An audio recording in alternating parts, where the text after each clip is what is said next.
আসসালামাইকুম, আমি একজন মিডওয়াইফ।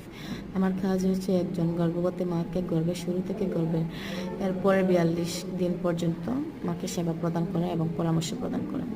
আর আমি হচ্ছে একজন গভর্নমেন্ট এমপ্লয়ি। আমি একটা সরকারি হসপিটালে চাকরি করি।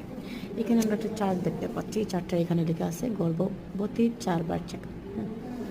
এখন এই কার্ডটা আমরা অনেকেই পরিচিত, অনেকেই এখন বেশিরভাগই এই কার্ডটার সাথে পরিচিত। তারপরেও আমি ভাবতেছি যে এটা সম্পর্কে আপনাদের সাথে একটু কথা বলবো। এটা হচ্ছে যে প্রথমবার চেক আপ। প্রথমবার চেক আপ হচ্ছে 4 মাসের মধ্যে, তার আগেও আপনি নিতে পারেন। এটা হচ্ছে দ্বিতীয় চেক আপ 6 থেকে 7 মাসের মধ্যে। এটা তৃতীয় চেক আপ 8 মাসের মধ্যে। এটা হচ্ছে চতুর্থ চেক আপ 9 মাসের মধ্যে। এখন কথা হতে পারে চেক আপ দিব কিংবা চেক আপ করাতে বলবো, তার বেশি কি বলবো না? হ্যাঁ, অবশ্যই বলবো।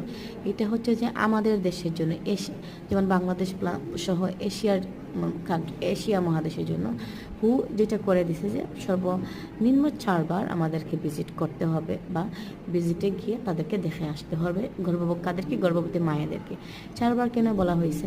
কারণ আমরা জানে যে এরা অনেক অসচেতন। এদেরকে যদি বলি তোমাদেরকে 8 বার চেক আপ করাইতে হবে, তারা কখনোই 8 বার আসবে না। এই জন্য সর্বনিম্ন এই মাসগুলোর মধ্যে 4 বার একজন গর্ভবতী মাকে একজন মিডওয়াইফের কাছে আইসা সেবা নিয়ে যেতে বলা হয়েছে।